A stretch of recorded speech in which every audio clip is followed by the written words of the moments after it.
私たちの首はですね、横から見ると緩やかに前側にカーブしてます。この首のカーブがあることでですね、頭の重さをうまく受け流す、前に出てしまった頭を体の真上に戻してあげる動きになります。はい、皆さんこんにちは。頭痛の相談所の細谷です。今日のテーマはスマホ首、いわゆるストレートネックと頭痛の関係、そして首をリセットするストレッチをお伝えします。スマホを見てる時間が長い、気づくと首が前に出てる、首や肩が凝って夕方には頭が重たい、これってスマホ首のせいかな、そう気になってる方も多いと思います。今日はですね、スマホ首と頭痛の本当の関係というのを正直にお話しした上で、じゃあどうすればいいのか、そういったリセット方法までお伝えしていこうと思います。ぜひ最後まで見てください。それではやっていきましょう。まずストレートネックスマホ首とは何か。私たちの首はですね、横から見ると緩やかに前側にカーブしてます。実際に骨模型で説明していくと、今これ骨模型横から見た図なんですけど、このような形で体の真上に頭が乗ってるんですけど、そこをつなぐ首の骨がまっすぐというよりかはちょっとだけ前側にカーブしてるんですよね。まっすぐじゃなくて少し C の字状に沿ってる、このカーブが実は大事な仕事をしています。だいたい4キロから5キロぐらいのボーリング玉、これと同じくらいの重さと言われてるこの人間の頭、この首のカーブがあることでですね、頭の重さをうまく受け流す、車とかでいうサスペンションとかクッションの役割をしてるんですね。ところがスマホやパソコンでこの頭を前に突き出すような姿勢が長く続いてしまうと、だいたいこんな感じですかね。スマホを斜め下で見てるように頭を突き出してるんですけど、さっきあった首の C の字状のカーブがどんどん失われていってしまう。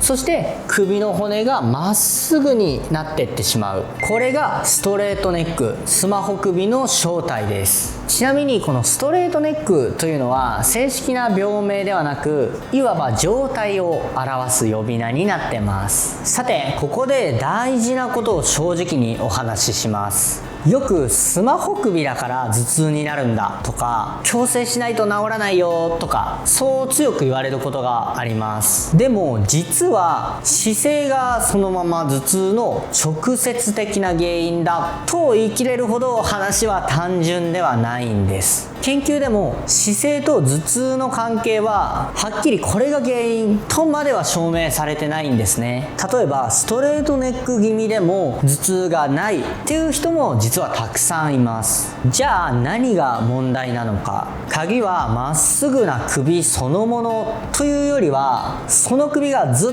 と同じ姿勢で固まって動かなくなるということなんですね。この首のカーブが減ってしまって頭の重みを受け流しにくくなった首、そこが動かないまま固まると、首や肩の筋肉はこわばりっぱなしで血の巡りも悪くなる。そのこわばりによって頭痛が一緒に起きやすくなる。だから目指すのは無理やり首を矯正してカーブを作り直すことではありません。固まった首にもう一度動きとゆとりを取り戻してあげること、これが今日のゴールになってます。はい、ではセルフケアやる前に注意事項をお伝えしていきます。今回ですね、首を動かすケアになりますので、今頭の片側が脈打つようにズキンズキンと痛む、光や音がしんどいよという片頭痛タイプの方、こういった方は逆に辛くなることがあるので、今回のセルフケアはやらないでください。自分のタイプわからないよという方は、以前こちらの動画で頭痛のタイプについて解説しているので、ぜひこちらを先にご覧ください。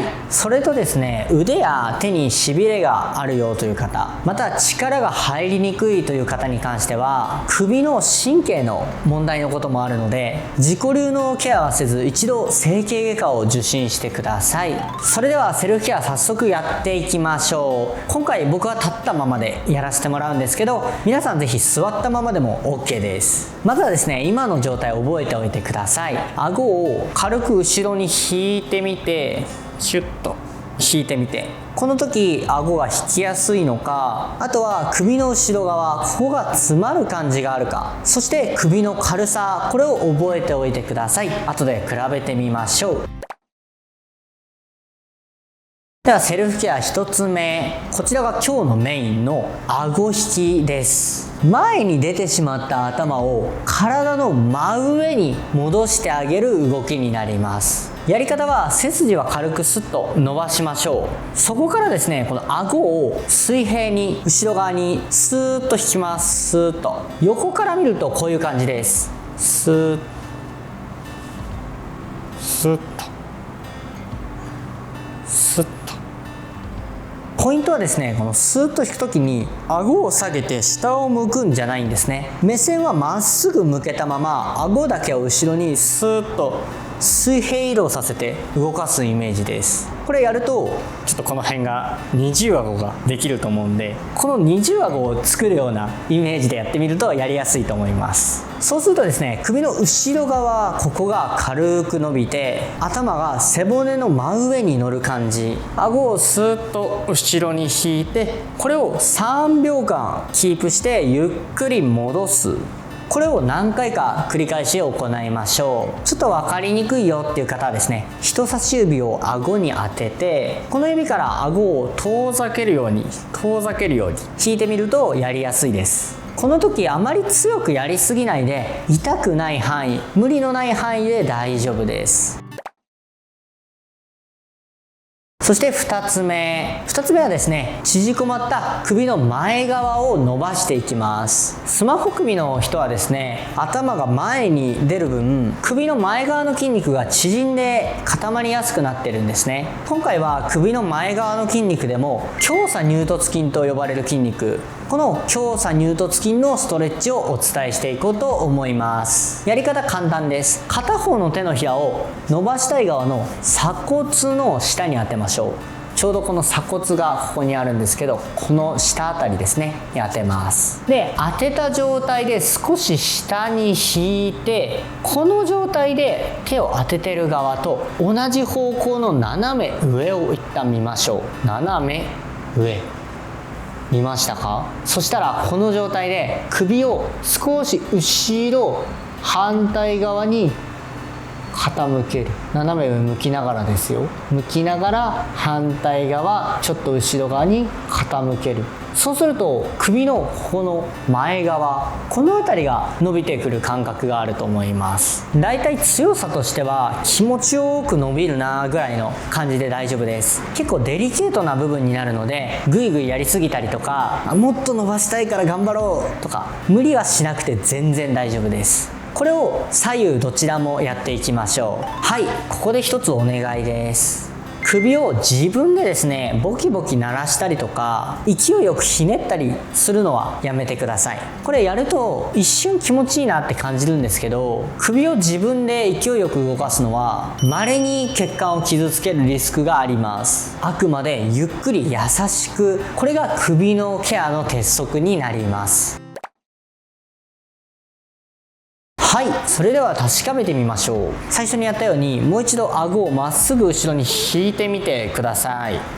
どうでしょうか？さっきより顎が引きやすくなっていたり、首が軽く頭が乗ってる位置が楽に感じたりしませんか？あ、さっきより楽かも。そう感じたら、それが固まっていた首に動きが戻ってきたサインになります。ここで変化がまだ分かりにくくても大丈夫です。スマホ首は長い時間をかけて作られたものなので、リセットもこまめに続けることが大切になってきます。それでは今日のポイントをおさらいしていきましょう。1つ目、首の緩やかなカーブは頭の重みを受け流すクッション、スマホ姿勢でそれが失われてしまったのがスマホ首です。2つ目、スマホ首だから頭痛とは単純に言えません。問題はまっすぐな首が固まって動かなくなることです。3つ目、だから矯正じゃなくて顎引きで頭の位置を戻して首に動きを取り戻す。スマホ首はこまめなリセットと普段の姿勢の意識で変えていけます。仕事の合間とかにですね、1時間に1回でもこの顎引き思い出してやってみてください。そして首の奥のこりや肩からの頭痛にはこちらの動画で詳しいケアもお伝えしているので、ぜひ合わせて覗いてみてください。はい、いかがでしたでしょうか。今日の内容少しでもいいな、役に立ったなと思った方はぜひ高評価とチャンネル登録で応援してください。またこんな頭痛についても知りたい、こんなセルフケア教えてほしい、そういったリクエストがあればぜひコメントしてください。一つ一つしっかり見させてもらって動画の参考にさせてもらいます。そしてスマホ首頭痛で本当に困ってるよ、そういった方はですね、概要欄からお近くの心整体院グループを検索してもらってこちらで相談できますので、ぜひ気軽に訪ねてみてください。それではまた次の動画でお会いしましょう。頭痛の相談所の細谷でした。